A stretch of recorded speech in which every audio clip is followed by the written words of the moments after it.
E agora? Tá ótimo. Aí, tá dando pra ver. Então tá bom. Então vamos começar a discussão do caso clínico. É um paciente do sexo masculino, branco, nascido em novembro de 2017, procedente de Comodoro, de Rondônia. A primeira consulta aqui em São Paulo foi em março de 2022, quando ele tinha 4 anos e 4 meses. A história que a mãe chega contando é que ele tem uma síndrome nefrótica e uma síndrome de Alport. Aos 3 anos de idade, ele teve um inchaço nos olhos, foi encaminhado primeiro para um alergista, o alergista descartou a alergia e encaminhou para o nefropediatra. Já quando ele chegou, ele ficou internado, usou albumina, usou prednisona na dose de 30 miligramas por dia e fez uso de imunoglobulina porque ele também tinha, nessa época, um EBV positivo. Ele teve melhora do quadro, e de lá para cá, o que ela conta é que algumas vezes, quando começava a reduzir prednisona, ele inchava. Várias vezes, quando reduzia prednisona, ele tinha inchaço, internava e recebia albumina. Então, ela não conta, a gente não tem o histórico de exames, de nada disso, mas ela não lembra de outros medicamentos que tenha usado, sempre o corticoide, e sempre assim, melhorava, e baixava o remédio, ele inchava, voltava, internava e voltava a aumentar o remédio. Não sei se, eu não consigo ver ninguém, não sei se querem perguntar ou se eu continuo o caso todo. A princípio, como que a gente entenderia, né, qual a ideia, a princípio parecia uma síndrome nefrótica córtico-dependente, né? Alguém quer comentar alguma coisa? Lu, eu comentaria só a questão do EBV positivo, né? Que eu acho assim que é um encontro que é bem significativo, né? Principalmente nessa primeira fase nesse desencadeamento, né? No primeiro episódio. Tem um estudo francês até que é muito interessante, que ele faz um prospectivo em síndrome nefrótica e acha 50% dos pacientes dele com EBV positivo. E o EBV, eu acho que, para mim, me preocupa quando encontro, na minha frequência, eu não sei quanto é, mas ela seria muito menor que isso, sei lá, talvez 5% dos casos. A gente lembra até os pacientes que têm o EBV positivo. Mas ele é um vírus que tem uma preferência aí por poder albergar lá em célula B, né? Então, eu acho que sempre quando eu vejo EBV positivo, eu penso num caso que pode evoluir um pouquinho mais complicado, né? Eu acho que aqui, como a gente tem dado retrospectivo, não vivenciou, eu acho que é difícil, parece que ele é um córtico sensível, né, mas eu acho que essa questão do EBV poderia também predizer para a gente um curso um pouco mais acidentado em termos de remissão e de recidiva. Acho que isso é o que eu teria que comentar em relação a... Tem uma pergunta do Précio que diz o seguinte: a história de Alport foi baseada em história familiar ou caracteres clínicos? Eu acho que o desenvolvimento da história do caso vai mostrar isso, né, Lu? Isso, eu vou Então responder vamos lá. na história. Então vamos lá.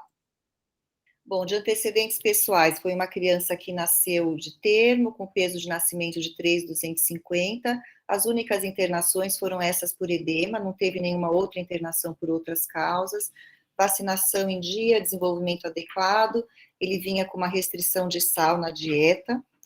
E me desculpem o heredograma que eu consegui tirar essa história hoje com a avó. Então, eu estava fazendo agora, ficou bem feinho, mas eu vou explicando.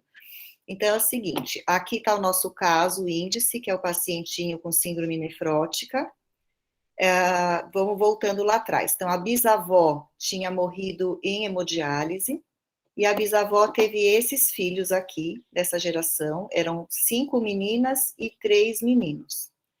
A primeira filha mais velha teve uma filha única, e dessa filha única teve 3 homens que falecidos, provavelmente por doença renal crônica.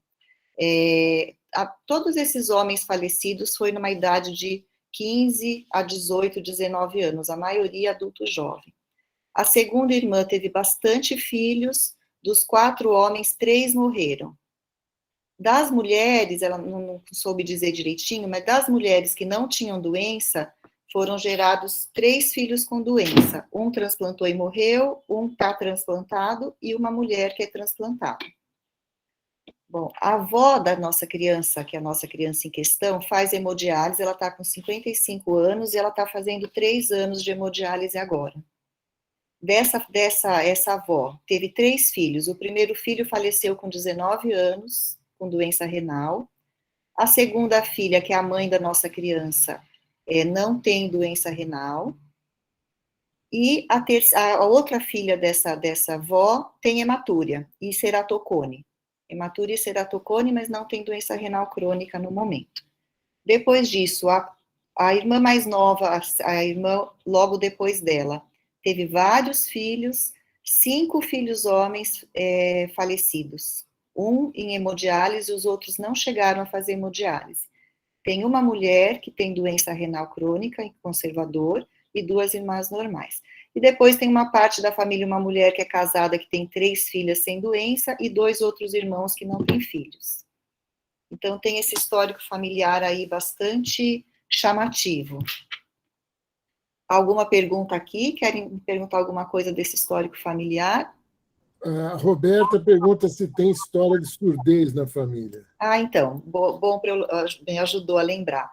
O que a avó conta? Que essas pessoas todas da família tinham história de sangue na urina, não tinham história de edema, a história era sempre sangue na urina, bastante casos de surdez e alguns casos de alteração de visão também. Mas isso era bastante frequente. Ela não conseguiu me dizer assim um por um, mas a história era sangue na urina, não tinham história de edema e tinham história de alteração auditiva e deficiência visual também. Posso continuar?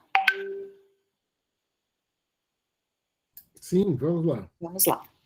De exames pregressos, ele tinha um eco com discreta dilatação de câmaras cardíacas, um ultrassom de abdômen com uma discreta ascite e hepatomegalia, a urina 1, a primeira urina, que não tinha eritrócitos, tinha cilindros hialinos e proteína, ele me trouxe 2 exames de urina 1, nos 2 não tem eritrócitos. Ele já tinha realizado uma biópsia renal e um estudo molecular. A biópsia renal mostrava 18 glomérulos normais, túbulos com pequenos e esparsos focos de atrofia e uma fibrose intersticial leve. E tinha IgM positivo. Ele tinha um exame fonoaudiológico normal e um exame oftalmológico normal.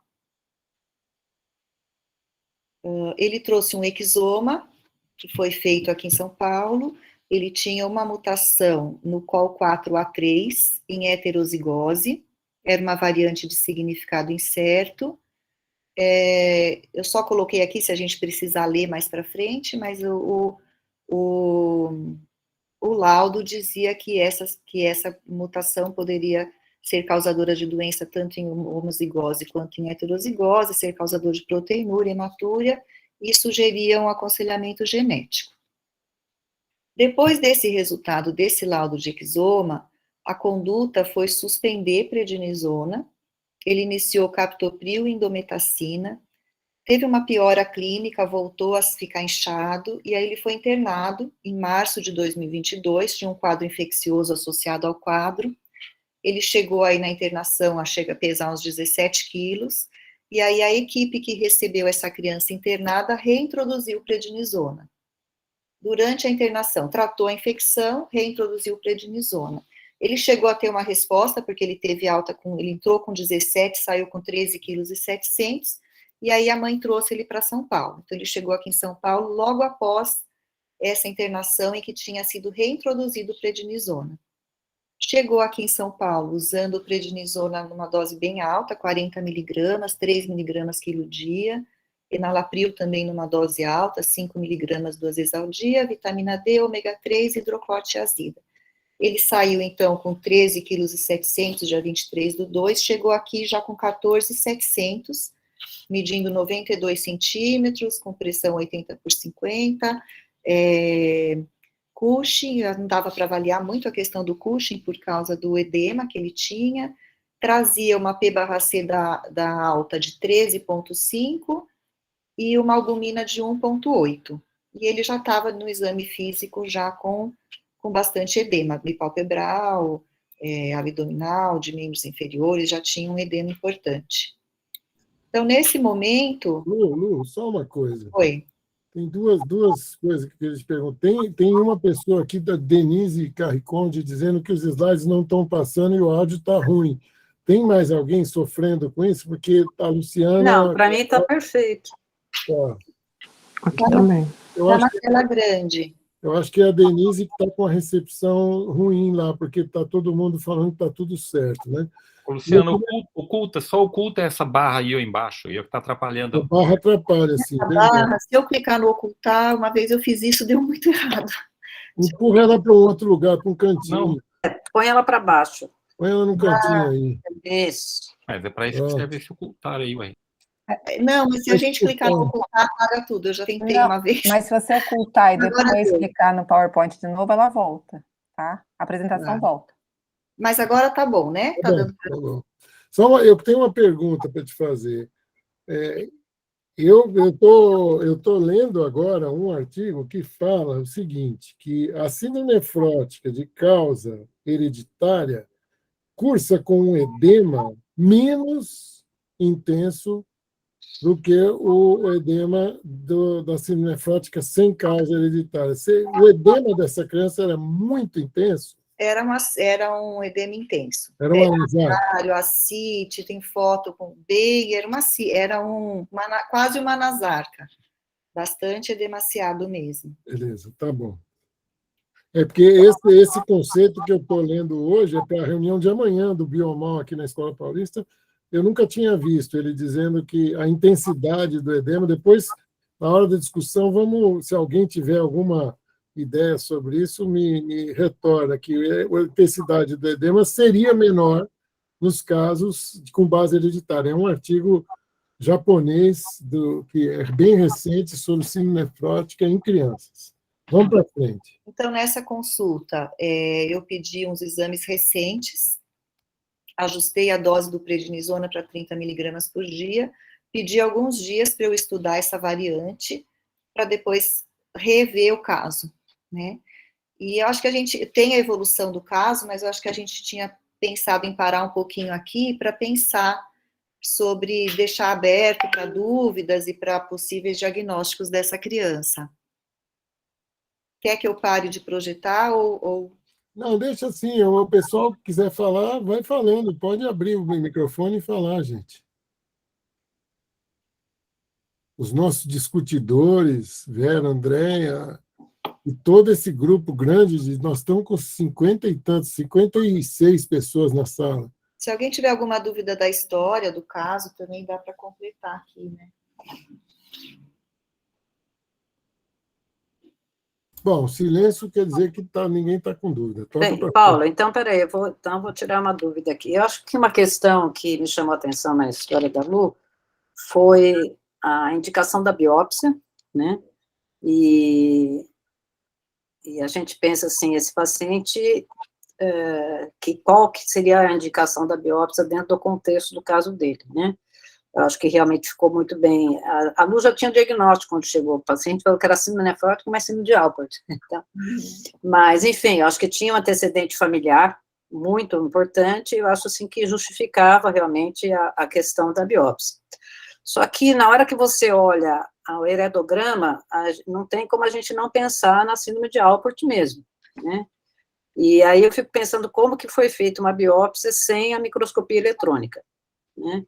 Então, eu acho que esse é um ponto muito importante, quer dizer, independente da gente ter ou não ter disponibilidade, a indicação dessa biópsia, ela teria que ter, de qualquer forma, eu imagino, a realização da eletrônica, né?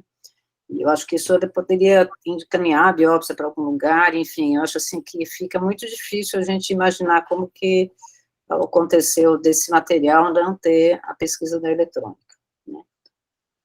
Outra coisa que eu achei interessante foi a ICGM positiva, né? Tem lá na imunofluorescência, e isso poderia estar bem relacionado mesmo até com a presença do EBV, né? Nesse trabalho da francesa que fala muito do EBV como causa, como uma relação muito importante com a síndrome nefrótica, inclusive recidivante, ele chama atenção e tem até ele faz uma IgM específica para o EBV encontra bastante essa positividade na eletrônica, na imunofluorescência. Né? Era esse comentário que eu queria falar. Acho que o Cresceu levantou a mão, vou esperar para ouvir. Doutora Vera, comenta do exame oftalmológico e da audiometria também, né? Nessa faixa etária, o paciente tinha 3 para 4 anos de idade, então a gente já sabe que, mesmo os pacientes se fosse um Alport ligado ao X, onde você tem mais frequência, né, do acometimento auditivo e oftalmológico, essa faixa etária rarissimamente vai apresentar qualquer alteração, que é descrito a partir de 5º para 9º ano de vida, e em 12% a 15% dos casos poderiam ter, né. Então, eu acho assim que ele não vale como um dado para negar a síndrome de Alport, né. O Précio está com a mãozinha levantada. Vai lá, Précio, fala. Boa noite, pessoal. Não, na verdade, a questão da eletrônica também talvez pudesse não colaborar, professora, porque nas casuísticas que tem de síndrome de Alport também, quando os pacientes são biopsiados aí por volta de até 10 anos de idade, só 30% já tem alterações de membrana basal compatíveis na microscopia eletrônica. Então, a ausência desse achado também, no caso, não descartaria por causa disso. Já quando você biopsia com 30 anos de idade, essa positividade vai para mais de 90%. Né? Então, eu acho que, pelo que eu estou vendo, acho que o que só tem na mão aí mesmo é a clínica e a biópsia mesmo, né? E o teste genético. Teste genético. Obrigada. Para mim, realmente, essa estatística eu não conhecia, eu acho ela, assim, extremamente importante. Eu não tenho, a minha ideia é que essa positividade na eletrônica, porque para mim, todos os casos que eu fiz hoje, diagnóstico de Alport até hoje, foram com a microscopia eletrônica, né, porque até então a gente não dispunha da biologia molecular, né. E quando a gente manda a biópsia pensando em Alport, quase sempre ela vem Alport, né? Então, para mim, eu não tinha essa frequência, até me surpreende, realmente. Lucimele, por favor. Eu fiquei na dúvida com o que o Précio falou, mesmo o paciente tendo uma clínica, por exemplo, que ele tem uma alteração, você acha que não teria necessariamente alteração na biópsia, Précio? Essas alterações de microscopia eletrônica, o que traz de literatura é exatamente isso, porque às vezes, a princípio, esse paciente pode ter só uma membrana que é adelgaçada, sem as alterações na verdade, de diâmetro, né, que é o que vai caracterizar, falar mais de Alport, as laminações também de membrana. Então, às vezes, esse paciente pode ficar com diagnóstico de membrana fina aí, e você acabar fazendo o diagnóstico de Alport só depois que ele evolui, por exemplo, com um quadro de uma proteinúria nefrótica importante ou perda de função, tá? Sim, é o que eu estava pensando, no caso desse paciente, né, porque ele já tinha um quadro de síndrome nefrótica, e a história familiar é importante também, né?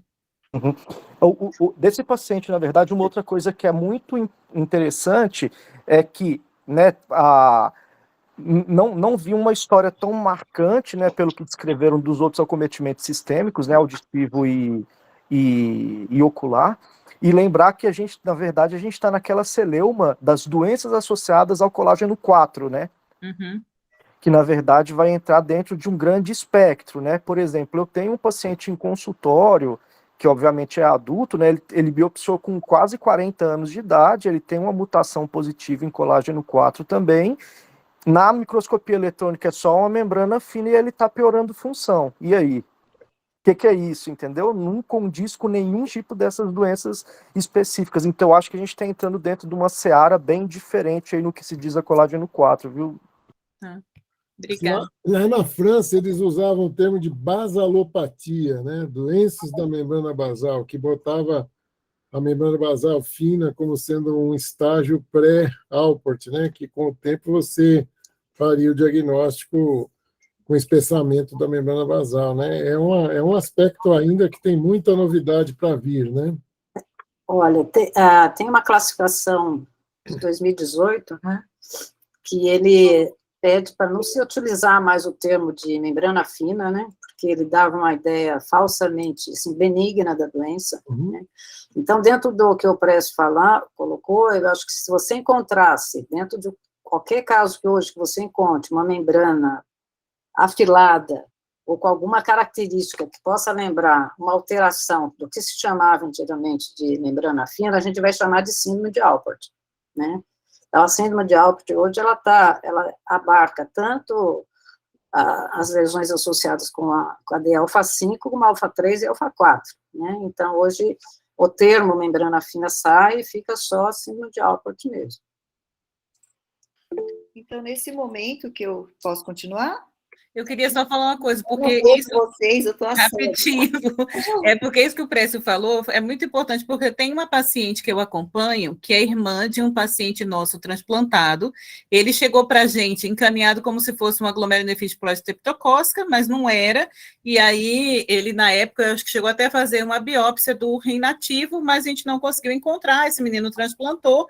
E alguns anos depois, essa irmã dele começou a acompanhar com hematúria. A gente fez a biópsia dela, inclusive com microscopia eletrônica. Ela não tem um quadro de uma síndrome nefrótica, ela tem uma hematúria, tem uma albuminúria elevada, e a microscopia eletrônica não deu nada. Só que ele agora está evoluindo com uma surdez. Então, a minha dúvida é essa situação, né? O dela, a gente está acompanhando a função renal, ela está fazendo IECA por causa dessa albuminúria, mas você fica também sem o diagnóstico em si, né? Pensa que pode ser, mas ela fez, inclusive, a eletrônica sem ter um resultado compatível. Ela tem 15 anos agora. Ô, Lu, a propósito desse caso de hoje, você viu a função renal? Você falou já da função renal dele? Não? Função renal normal. Tá. Eu vou mostrar os exames que ele me trouxe, né? Então, essa primeira consulta, a gente ficou na seguinte situação, eu vou ler, a doutora Vera que vai comentar.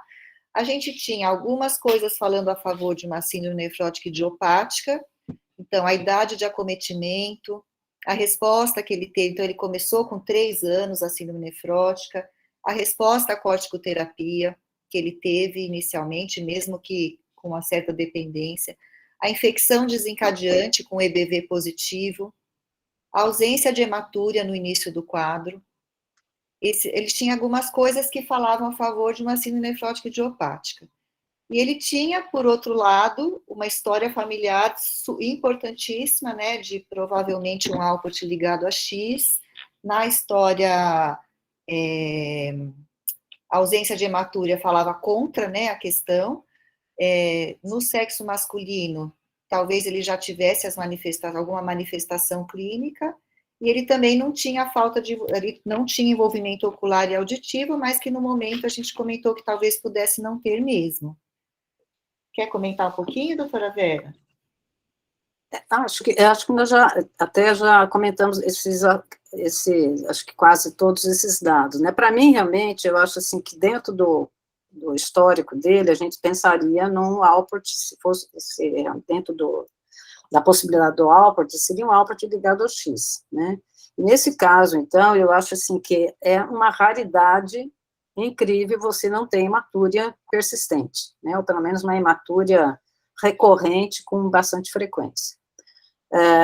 A gente vê isso hoje relatado, né, casos principalmente associados a cadeia alfa-3 e alfa-4, com manifestação principal como o GESF, e com expressão clínica predominantemente de proteinúria. Né, isso vamos dizer assim, a frequência menor que a gente pode encontrar dentro da síndrome de Alport como um todo, uma frequência realmente muito pequena. E eu acho que dentro do contexto histórico desse paciente, também eu não pensaria nisso, né? Embora, então, pode ocorrer um Alport só com proteinúria, que é só GESF na histologia, pode. Mas eu acho que dentro do contexto desse caso, eu não pensaria nisso de forma nenhuma, né? Então, eu acho assim que realmente eu iria para esse lado, né? A ausência de hematúria, para mim, é um dado muito forte, falando contra um Alport ligado ao X, né? Aí o restante, eu acho que esse é o ponto mais forte para mim, em não pensar no Alport, né?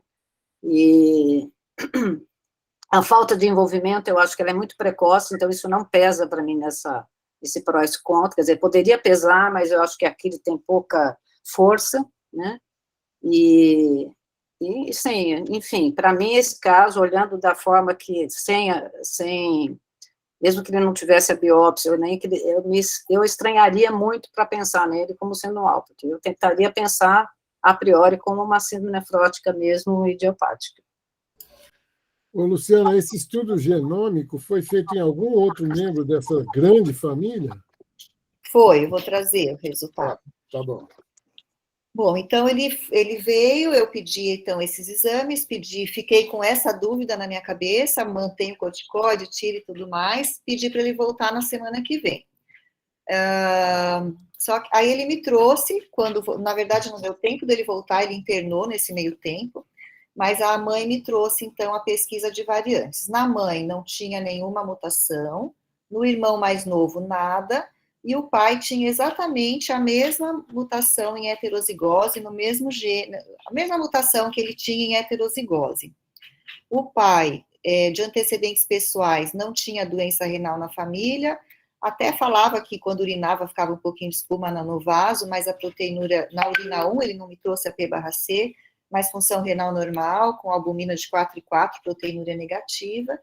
Então, o pai era portador dessa mesma variante, sem nenhuma clínica de síndrome nefrótica, sem nenhuma clínica de doença renal. Todo o histórico era da família da mãe. Tá bom? A criança, então, bom, não sei se a Andréia quer comentar agora sobre a mutação, Andréia, antes de eu... Poderia ser, nesse slide, né? Ah. A Roberta comenta, né, que pensando no estudo genético da síndrome de Alport, como explicar a resposta ao corticoide, pois a história era de um córtico dependente, né, interrogado. Então, acho que essa questão, e mais o que já foi citado sobre a ausência de hematúria, e a mãe do paciente também não ter hematúria, né, que toda a história familiar que parece Alport era da família da mãe do paciente, fala um pouco contra fenotipicamente dessa criança ter uma síndrome de Alport, né? A outra questão também é a própria variante, né? Então, a própria classificação dessa variante, ela é uma variante de significado incerto, né? Então, alguns preditores falam a favor de ela ter ter um potencial patogênico, mas são conflituosos os dados, e ainda mais o pai com essa idade mais velha, sem nenhuma alteração com a mesma variante, né, e toda essa história e o fenótipo, acho que poderiam falar contra aí essa criança de fato ter um Alport, né, então acho que é importante lá, voltando no heredograma, só para lembrar, se vocês lembram, a mãe da criança não é acometida, os tios, né, um tio e uma tia, a tia tem hematúria e o tio já teve a doença renal, e a avó, né, que faz a diálise, toda a história da família da avó que tem, a avó materna que tem a história que é compatível com síndrome de Alport, né. Então, acho que diante das características fenotípicas, dos dados da variante, da segregação de o pai ter essa variante e todos esses dados falam contra mesmo de que essa criança tenha a síndrome nefrótica relacionada à síndrome de Alport. Posso continuar, então? Então, ele veio nessa primeira consulta, a função renal normal, colesterol e triglicérides, colesterol 794, triglicérides 312, uma P/C de 32, albumina de 1,7, cálcio 7,7, fósforo 4,9, bicarbonato ok, sódio de 130, PTH 60, e a mãe me ligou antes de chegar na próxima semana, dizendo que ele já não estava abrindo os olhinhos, que estava muito edemaciado, e acabei pedindo para ele internação. Então, ele foi internado. Na internação, ele já chegou com 16,4 kg, albumina 1,4, foi feito ceftriaxone, albendazol, albumina, furosemida, e a gente discutiu com o grupo também da internação, para começar com ciclosporina para ele, pensando nessa possibilidade dele não ser portador de síndrome de Alport, e sim de uma síndrome nefrótica idiopática que estava sem resposta agora atual ao prednisona. Então, a gente começou com ciclosporina, 50 miligramas 2 vezes ao dia, que dava 7 miligramas quilo dia. Foi repetida a audiometria, que era normal. Ele ficou com prednisona, com 25 miligramas ao dia, foi ajustando a dose, ajustada a dose do enalapril. Ele entrou com 16,400, saiu com 14, já diminuindo o peso. E o restante, anlodipina, hidrocloro, carbonato de cálcio, noripurum, ômega 3, omeprazol, magnésio e vitamina D. Ele teve uma resposta parcial aí rápida no dia, a internação foi de 1 a 7 de abril, no dia 27 de abril ele estava pesando 13.800, sem edema, com hirsutismo leve, um AP/C que tinha caído de 30 e pouco para 8, a albumina já estava em 3,4, colesterol e triglicérides já começando a melhorar, tinha um nível de ciclosporina que estava um pouco alto, 168, creatina de 0,2, e aí eu comecei a reduzir a prednisona devagarinho, aqui já passei para 20 miligramas, diminuí a hidroclorotiazida e a anlodipina. Depois disso, 3 semanas depois, ele estava sem queixa, sem edema, com um pouco de espuma na urina ainda, com 15 quilos, mais pelos, bom apetite, com 1 mês de ciclosporina já nessa época, ele estava com albumina de 3,1, P/C se mantinha em 8, ciclosporina 135, creatina se mantinha em 0,2, cálcio ainda um pouquinho baixo, colesterol e triglicérides ainda altos, mas já mostrando alguma resolução. Em junho, ele teve um quadro de diarreia e vômitos e febre, acabou ficando um pouco mais inchado, a albumina caiu para 2, P/C de 7, subiu um pouquinho de novo colesterol e triglicérides, e a creatina foi para 0,5. E eu vi essa criança hoje, então eu tenho notícias fresquinhas. Ele está hoje, então, ele começou a ciclosporina em abril, então ele está completando 6 meses de uso de ciclosporina, está mantendo uma creatina de 0,2, está com 15 quilos, mas sem nada de edema, está bem sequinho. Pressão arterial normal, suspendi a anlodipina dele, mantive o enalapril, 5 e 2,5, suspendi a anlodipina hoje, está com uma P/C de 3, a ciclosporina, o colesterol e triglicérides estão na faixa de 200, a albumina está 2,7, o restante hemograma normal e tudo mais. Então, ele está hoje com prednisona 10 miligramas em dias alternados, mantendo ciclosporina 50 miligramas 2 vezes ao dia, o nível de hoje veio de 96, se não me engano, de ciclosporina, e está clinicamente bem. Então, a gente trouxe esse caso, deixar em aberto para discussão, mas a gente achou bastante importante como é difícil e qual a importância de uma interpretação correta, né, do exoma ou do teste genético. E hoje ele veio com a avó, então eu consegui tirar esse heredograma, completar um pouquinho mais essa história da família e pedir para a avó, né, seria super interessante a gente ter alguém da família, talvez a avó que é acometida, para a gente ter um histórico melhor dessa questão de qual é o diagnóstico molecular da família, mas aparentemente a nossa criança, apesar dessa família e apesar desse exoma que deixou dúvida, aparentemente é uma síndrome nefrótica idiopática. Agora, e o exoma dessa avó, hein? Qual é a condição da gente fazer isso? Porque isso esse do pai não é o lado acometido, né? O pai é o lado bom da família, é do lado da avó, né? Seria muito interessante a gente fazer estudo genético dessa avó. O Précio está com a mão levantada. Fala, Précio. Opa, Luciana, parabéns pela condução do caso aí, realmente muito difícil. Só uma questão é que realmente ainda me incomoda a história familiar materna na jogada, né? E a gente sabe que existem causas, causas genéticas, na verdade, de GES que podem ter resposta, né, de síndrome nefrótica, que podem ter resposta a inibidor de calcineurina, né, INF2, TRPC6, por exemplo, pelo mecanismo de estabilização de citoesqueleto de actina. Vocês sabem se foi olhado isso nesse exoma dessa criança? Foi também descartado, né? Foi. O exoma foi, agora é muito interessante para o resto da família, assim, no caso dele até estou tranquila, porque foi um exoma, foram olhados todos esses genes relacionados à síndrome nefrótica e tudo, mas para a família acho que é bastante importante a gente ter um diagnóstico molecular, né, Sem dúvida, sem dúvida.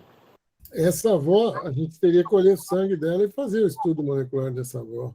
Então, a avó, ela dialisava lá em Rondônia, agora ela ela está dialisando aqui no litoral, ela está morando, não é Santos, mas alguma cidade aqui do litoral, porque ela foi inscrita para transplante, foi chamada 2 ou 3 vezes e não deu tempo dela vir, porque a cidade dela é 9 horas de Cuiabá para depois pegar o voo. Então, ela veio morar mais perto e ela está disposta a fazer o teste, eu deixei o pedido na mão dela, ela vai tentar fazer assim que possível. E o EBV, depois disso tudo, como anda o EBV? Eu tenho um PCR para EBV do final do ano passado, um PCR indetectável, e ainda a IgM e IgG eram positivos. O último que eu tenho de sorologia é final de 2020. Ele ainda mantinha IgM e IgG positivos, mas o PCR é negativo. O que vocês acham, em geral, dessa criança como candidata a receber rituximab?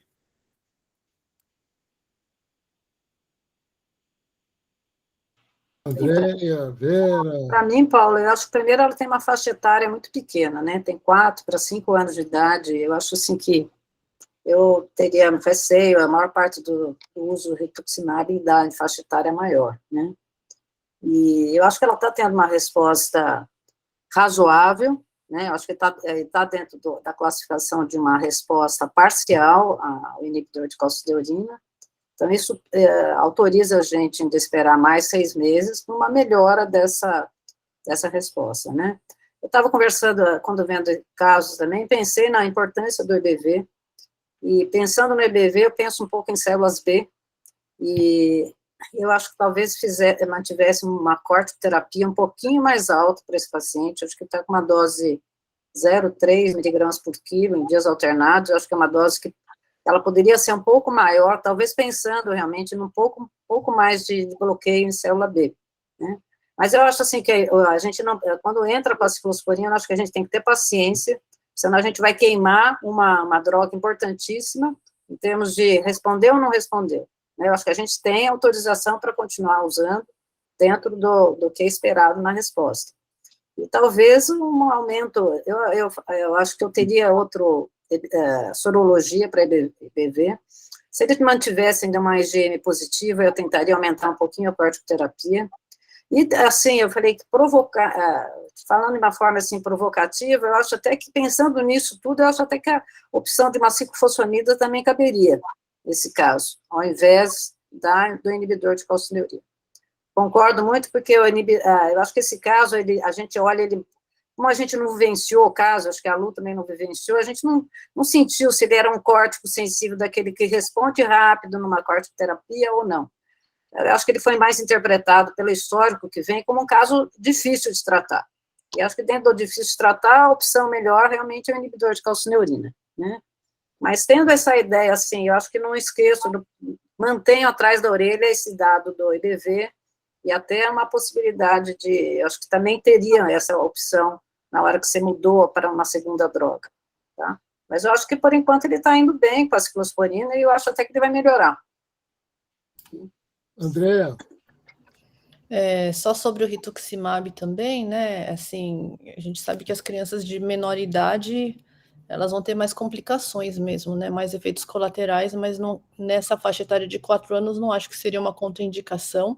Porém, como ele é um respondedor ainda parcial, eu não sei o quanto efetivo seria nesse momento, né? Porque a gente vê que a grande efetividade do rituximab é naquele que está em remissão, só que está dependente ou recidivante frequente aí da síndrome nefrótica. Então, de fato, eu não sei o quanto que ele responderia, e ainda em baixa idade, o quanto que ele vai ter de efeito colateral. Então, não é a primeira indicação e nem, né, de usar o rituximab nesse momento, nessa criança, nessa condição. Mas eu penso no futuro dessa criança. E se esse EBV ficar, sabe, demorando, estourando, replicando lá, talvez fosse o rituximab serviria as duas terapêuticas, o EBV e ao coisa, né? Mas ele não tinha replicação, né? Ele já tinha agora parou, né? negativo. Agora parou, Vamos ver o que vai acontecer, né? Quem mais tem dúvidas, questões? É um caso muito interessante. Doutor Nem Paulo, tudo parece Alport. eu Nem coloquei tudo no. parece Alport é Alport, né? A Mari falou uma coisa, se Perguntei foi no chat, idioma completo ou se foi no painel. painel. Isso? Só fiquei curiosa. Foi painel, né? Exoma. Foi Não, exoma foi. mesmo? foi. Ô, Paulo, eu lembrei aqui de comentar um É, caso, sim. que o pessoal comentou o caso, eu lembrei desse. Que a gente teve um caso faz muitos anos, isso acho que faz mais de uns 15 anos, 15, 20 anos, o tempo passa tanto que não lembro mais, mas eu lembro o nome da criança. E ele tinha uma síndrome nefrótica e a gente usava corticoide, ele respondia, recidivava, mas a coisa ficou muito difícil na hora que apareceu uma hematúria nele. Mas não tem imatura. Ah, bem, então agora precisa biopsiar. A gente sabe que eu biopsio muito pouco síndrome nefrótica córtico sensível, mas essa fez uma hematúria persistente e fez a biópsia. Naquela época a gente tinha o Atanásio, que é um histologista muito caprichoso, e a biópsia, então, na microscopia eletrônica, veio como sugestivo de síndrome de Alport, né? O que a gente fez? A gente fez o que essa turma fez. Tiramos a corticoterapia do paciente, ela não responde, nós estamos dando uma medicação fútil, então tiramos a corticoterapia. E o menino foi um desastre, né? Porque ele entrou numa descompensação que não respondia a nada, né? Dos sintomáticos que a gente estava tendo. Até que teve um dia, a menina internou com uma trombose venosa profunda, membro inferior, e quem era R3 minha naquela época era a Liliane, você vê como faz tempo tudo, e chegou para mim e falou, doutora Vera, olha como ele está ruim, está com trombose, vamos dar corticoide de novo para ele.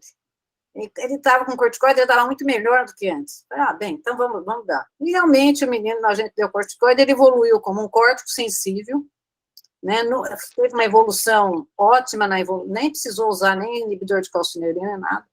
E tinha na biópsia uma lesão que discuti isso com a Melinda, falei, como que nós vamos interpretar essa lesão? Será que pela proteinúria grave ele poderia ter uma membrana ali, ou foi um artefato? O que foi, na verdade? Então, realmente é difícil, né? Às vezes você fazer uma troca de direção absoluta em termos de terapêutica, né?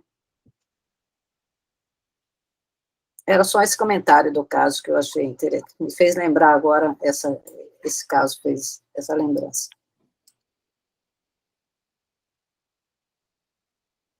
Acho que a Andréa levantou a mão, né? Eu queria só comentar esse comentário do Oberis. Há relatos na literatura de mutações do colágeno 4A3 em heterozigose em pacientes com GESF primária, de fato, né? Existe, então, a síndrome de Alport autossômico dominante, relacionando algumas variantes em colágeno 4A3 e em colágeno 4A4 em heterozigose como causadoras, e também hoje, aliás, né, em relação à GESF em adultos, a principal causa genética está relacionada às mutações nos colágenos 4A3, 4 e 5, e alguns deles, então, autossômico dominante, como foi comentado aqui. Por outro lado, existe o fato de que também 1% da população apresenta alterações, 1% da população apresenta variantes patogênicas, ou provavelmente patogênicas em heterozigose, em colágeno 4A3, e não tem GESP, né? Então, a gente sabe que algumas variantes podem estar relacionadas mesmo ao Alport autossômico dominante nesses dois genes, né? Colágeno 4A3 e colágeno 4A4, e porém a gente tem que ter esse cuidado de interpretar essas outras variantes. Sabe-se também hoje, né, que provavelmente muitas dessas variantes em heterozigose vão levar aí a uma insuficiência renal crônica mais precoce, em 50, 60 anos de idade, do que um rim que duraria, vamos dizer, a vida inteira, né? Então, acho que a gente ainda está engatinhando um pouco nesse conhecimento, mas esse conceito mesmo existe, a gente ainda não sabe exatamente quais são essas variantes, ou se também tem outros fatores modificadores que vão estar influenciando, mas sim, é o conceito do síndrome de Alport autossômico dominante, né? André, você sabe sobre penetrância? Então, fala-se muito mais dessa questão dos fatores modificadores, principalmente nessas idades mais de adultos mais velhos, né? Então, assim, não se sabe muito sobre como eles agiriam até do ponto de vista meio poligênico, assim, né? E parece que realmente tem uma grande variação interfamiliar, Interfamiliar né, também. de acometimento, uma grande variação. Então, e também acho que dependendo da variante, né? Existem variantes que de fato vão causar uma doença mais precoce. Essa aí é numa leucina, né? Também não é nem glicina. Oi? Essa que foi laudada é numa leucina. É, também. É fraca, é uma variante que não é uma variante forte. É. Agora, minha dúvida, quem seria a melhor pessoa dessa família para fazer o teste genético? Vocês acham que é a avó, que é mulher? Ou seria melhor num homem? Eu faria na avó. A avó está disponível, está aqui no. Eu faria na avó, encontraria a variante e faria naquela tia que tem hematúria, irmã da mãe e na mãe. Aí pronto, você já vai ver que a mãe não vai ter, a tia vai ter e a avó vai ter, eu acho, né? Acho que vai dar para escolher só uma, né, André? Porque... Não, mas depois você faz um Sanger. Faz. A gente acha a variante na avó e faz o Sanger na mãe, que eu acho que não vai ter, e na tia que tem hematúria. É porque o pai e a mãe fizeram só o pai, a mãe e o irmão fizeram só o Sanger da variante da região, então. Aí a gente encontrando a variante na avó, que provavelmente ela é acometida, né, pelo heredograma, a gente faz o Sanger dos outros. Mas você acha que a avó tem a variante? Que é que ela é tem diálise, né? Provavelmente, o que parece é que é ligado ao X, né? Pelo heredograma, acho que a grande... Mas o COL4 é 3? Não, pensando no 5, alfa 5. Vocês estão procurando o COL4. A avó deve ter uma variante patogênica. Mas não encontrou no exoma? Não, mas quem fez foi a criança. A criança não tem. A criança fez exoma. Vocês estão achando que a doença segrega diferente, que o menino tem outra coisa.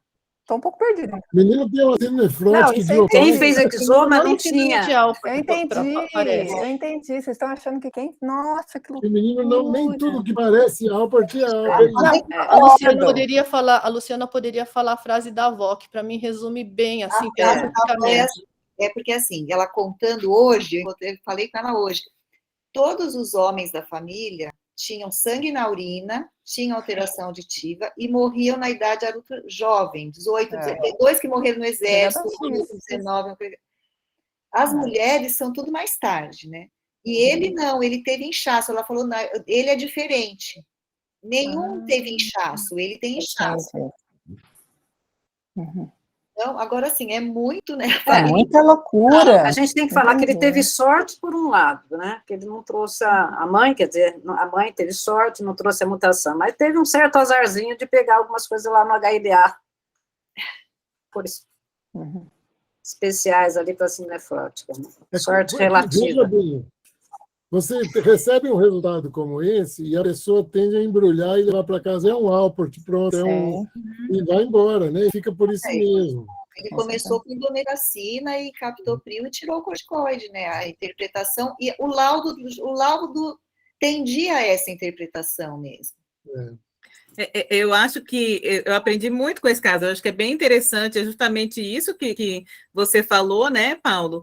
E tudo levava a crer por causa de todas as circunstâncias, né? Mas a gente lembrar que pode ter mais do que uma doença. Outra coisa que eu acho que foi para mim muito importante que o Précio falou, pensando nesse sentido de não ter tanta manifestação na parte da microscopia eletrônica quando é muito mais novo, o que o Paulo disse de não ter muito edema, porque na hora que você botou a fotinho, Lu, é um nefrótico, né? Não tem jeito, né? E a outra coisa que eu queria ressaltar, que eu estou vendo uns ex-residentes meus aqui, tudo que eu acho que é muito legal, isso que você falou, Lu, a gente tem que, às vezes, ter a humildade realmente que a gente não sabe, que você vai estudar. Né? Então, você pensa só, eu vou estudar. Você não pode querer só pensar que você já sabe tudo e dizer, então vamos estudar para poder conseguir, né, explicar um pouco melhor as coisas. Eu achei que foi muito interessante. Eu acho que para os mais novos, né, as famílias aceitam muito bem quando a gente fala, olha, semana que vem você volta, eu vou estudar esse caso. Eles aceitam muito bem, porque, pelo contrário, gostam que você mostrou interesse pelo caso, né? E, de fato, ali na hora, você às vezes não tem que olhar melhor essa mutação, tem que discutir com mais gente. Eu peguei, levei para todo mundo para discutir. A gente tem que... isso é uma coisa importante mesmo, da gente falar, ó, não sei, vamos pedir ajuda aos universitários.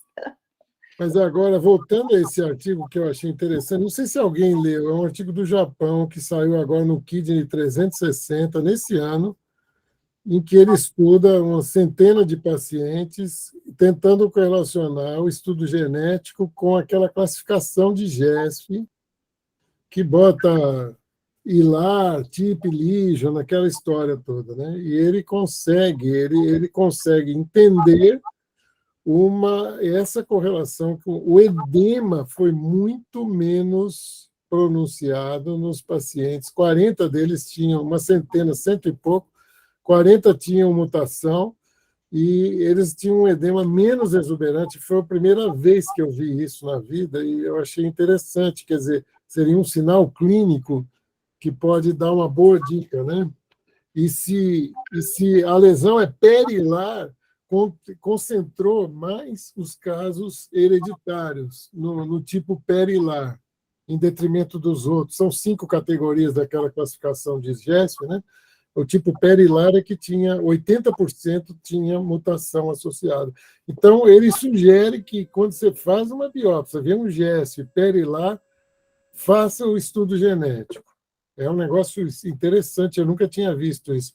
Eu estava procurando aqui para compartilhar com vocês, eu vou compartilhar por WhatsApp depois, porque estou aqui no meio, até falei para a Andréia ficar junto comigo aqui na coordenação desse negócio, que eu ia procurar o artigo, mas não achei. Paulo, quais são as mutações que ele encontrou? Qual 4 tem INF2, tem umas mutações...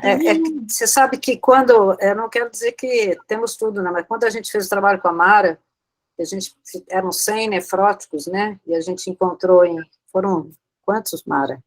5 ou 6 a variante. A gente quis fazer uma diferenciação clínica.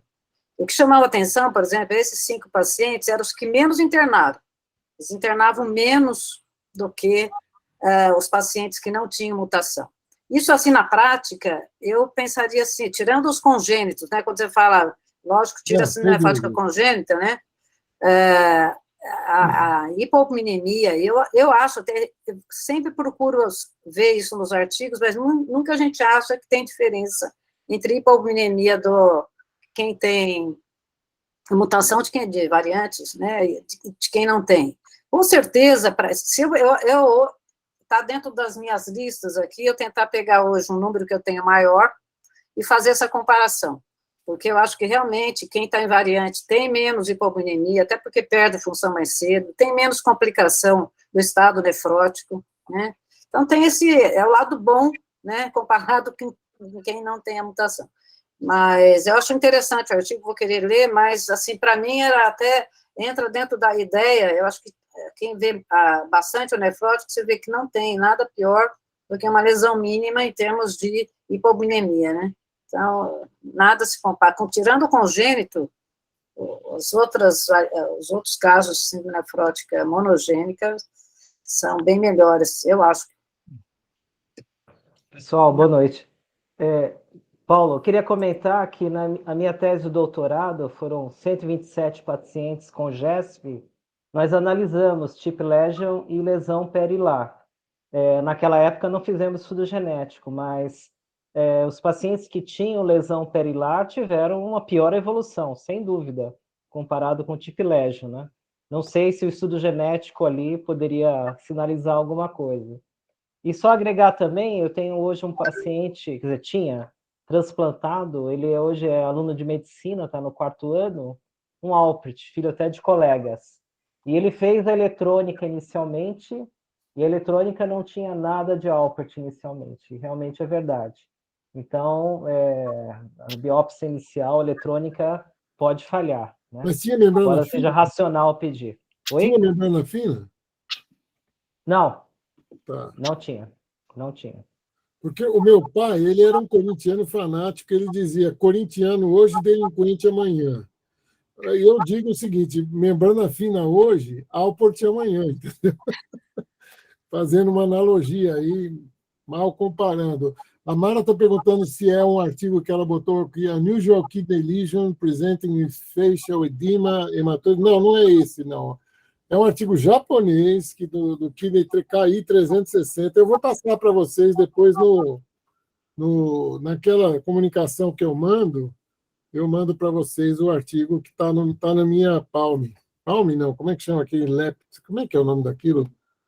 Que é um pequenininho, assim, que você vai lendo o artigo lá.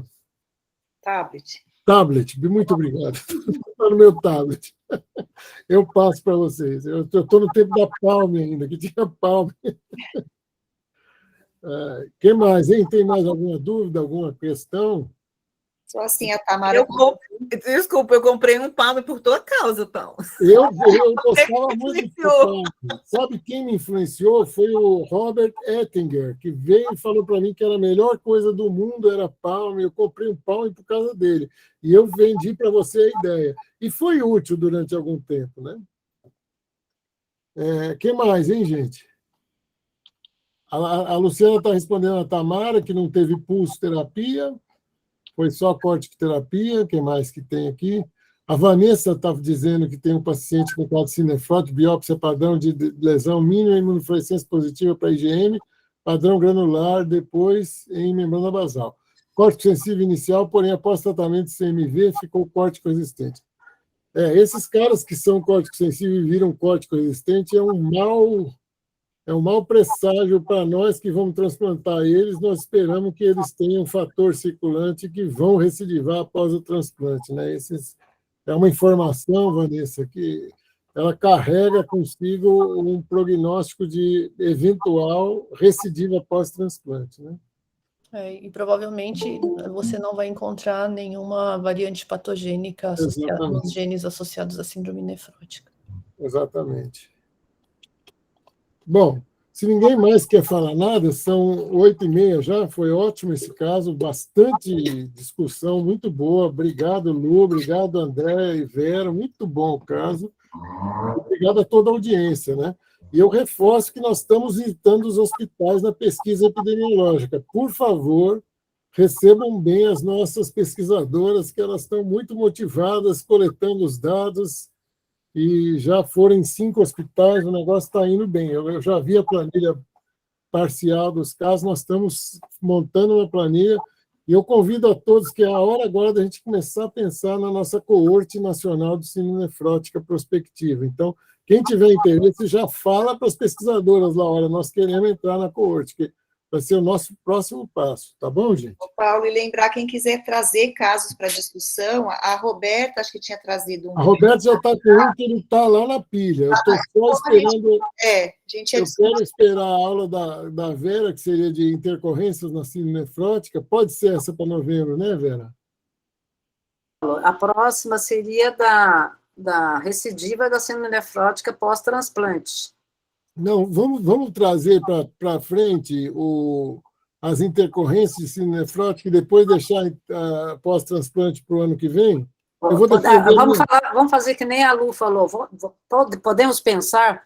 Pensa, mas é que a gente pensa e aí define a próxima. Porque eu não sei se a gente vai dar tempo para fazer essa corrida. Eu defendo a minha tese dia 25 de novembro. Agora eu estou completamente por conta disso. Estou fazendo modelos estatísticos de alta complexidade. Aí a Andrea sabe do que eu estou falando, o marido dela está junto comigo nessa empreitada aí. Eu não sei se ele está levando a sério, mas eu estou. Tá bom? Não tem mais nada para fazer, né, Vandré? Não tem mais nada para fazer. Não, mas ele está adorando a função. Então vamos lá. Vamos dar tudo, né, Andréia? Sim. Gente, boa noite. Boa noite, obrigada. Boa noite, tudo de bom. Boa noite. Boa noite, obrigada. Até mais. Eu vou desligar a gravação aqui. Foi muito bom, né? Hein, André? Foi legal, né? Acho que foi bem legal. É muito importante, né? Falar da interpretação aí do resultado, tudo.